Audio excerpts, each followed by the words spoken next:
Assalamualaikum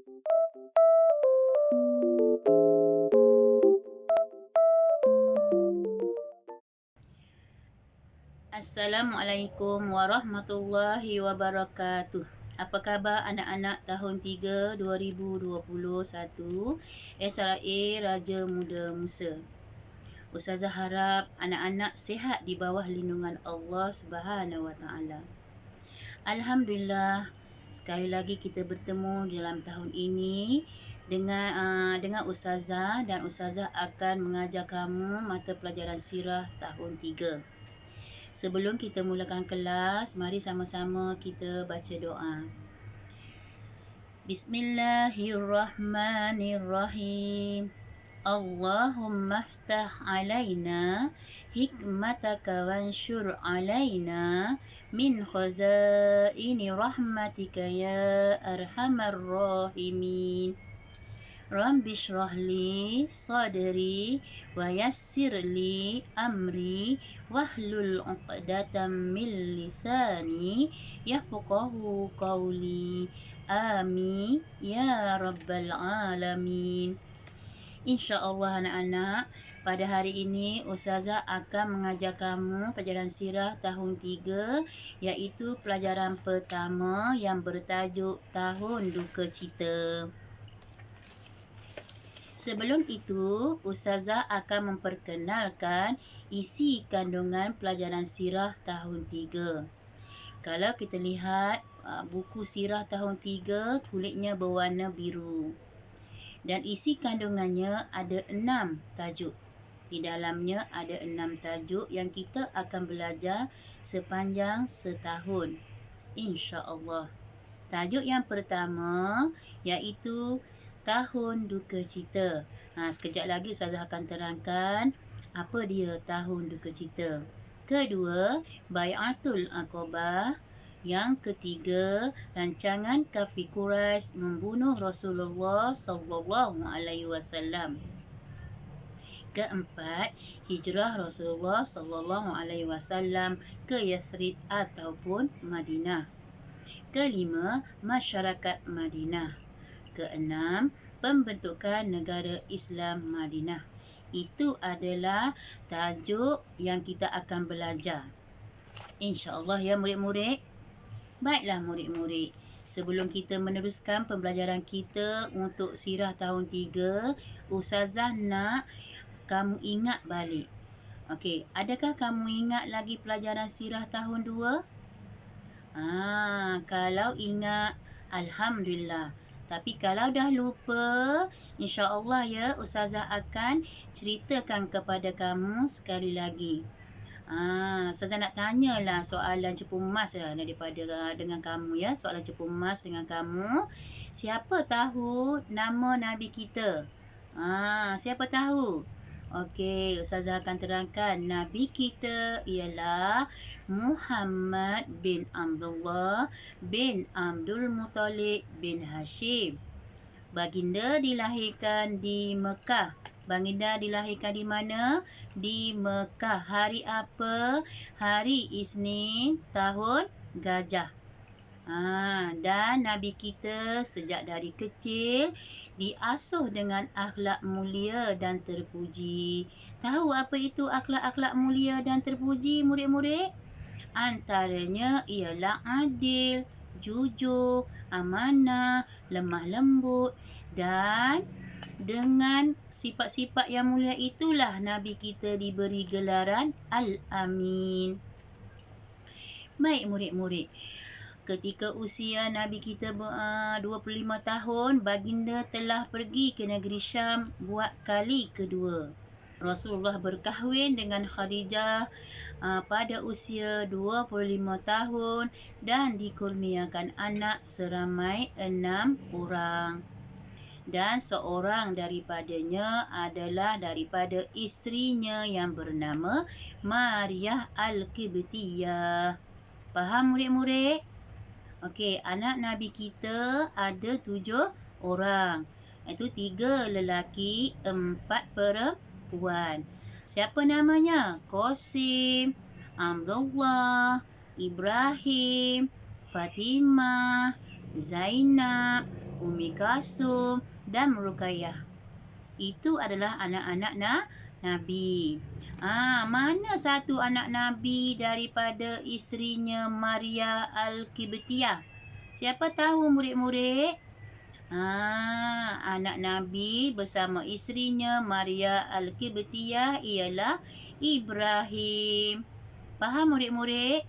Okey, nanti Ustazah akan cerita lebih lanjut lagi pasal Nabi kita. Tapi hari ni tak sempat Ustazah nak mengajar kamu tahun duka cita. Tahun duka cita ini adalah pelajaran pertama. Okey, kita tengok ya pengenalan dia. Ustazah nak cerita apa itu maksud tahun duka cita. Maksud tahun duka cita ialah tahun kesedihan. Boleh faham murid-murid? Tahun kesedihan. Kalau Ustazah tanya, apa maksud tahun duka cita? Jadi murid jawab, tahun apa? Tahun kesedihan. Faham? Okey, peristiwa ini berlaku bila ya? Peristiwa ini berlaku bila? Berlaku pada tahun 10 Kerasulan.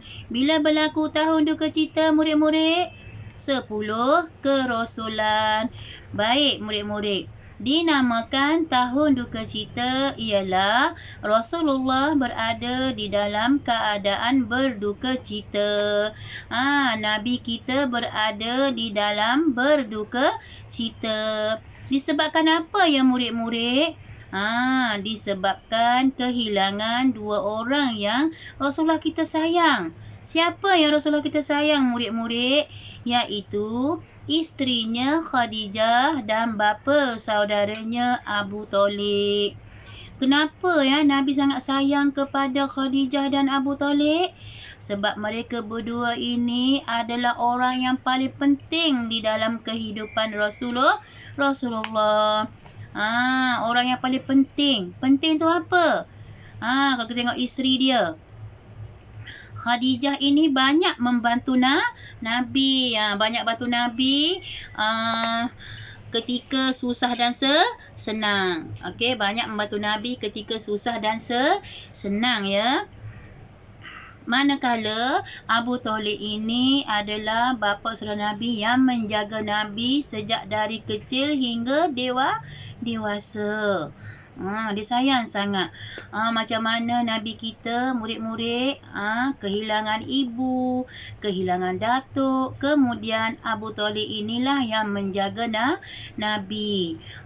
Dia ajar Nabi berniaga. Dia bawa Nabi pergi ke Syam. Itulah. Kemudian Abu Talib ni banyak membantu Nabi dalam Nabi nak menyebarkan agama Islam. Bersusah payah ya Abu Talib menjaga Nabi daripada kaum kafir Quraisy. Boleh ingat ya? Okey, kemudian nama lain bagi tahun duka cita ialah Amul Huzni. Nama lain bagi tahun duka cita nama apa? Amul Huzni, iaitu tahun kesedihan. Okey, faham tak murid-murid? Sebelum Ustazah mengundurkan diri, Ustazah nak tanya kamu ya lagi sekali. Apa maksud tahun duka cita? Bila berlaku tahun duka cita? Apakah sebab dinamakan tahun duka cita? Dan nama lain bagi tahun duka cita. Boleh jawab tak murid-murid? Boleh ke jawab? Okey, ikut sama-sama dengan Ustazah. Maksud tahun duka cita ialah tahun kesedihan. Bila berlaku murid-murid? Tahun 10 Kerasulan. Sebab dinamakan tahun duka cita? Sebab Nabi kehilangan dua orang yang disayangi, iaitu siapa? Iaitu isterinya Khadijah dan bapa saudaranya Abu Talib. Dan nama lain bagi tahun duka cita ialah Amul Huzni. Okey, baiklah murid-murid. Ustazah rasa murid-murid dah faham. Okey, dan Ustazah di sini sertakan dengan latihan ya. Ada 10 latihan yang mesti murid-murid siapkan ya. Siapkan kemudian hantar kepada Ustazah secara personal ataupun dalam grup. Okey, boleh faham murid-murid? Sebelum Ustazah mengundurkan diri, Ustazah ingin berpesan kepada murid-murid, jaga diri, jaga kesihatan, duduk di rumah, jangan keluar ya. Sebab sekarang ni gejala penyakit COVID kita masih lagi berleluasan. Okey, terima kasih di atas perhatian dan tumpuan yang diberikan. Semoga anak-anak dilimpahi dengan ilmu yang bermanfaat. Jaga diri dan kesihatan, insya-Allah ya. Kita jumpa lagi di lain hari. Assalamualaikum warahmatullahi wabarakatuh. Bye bye.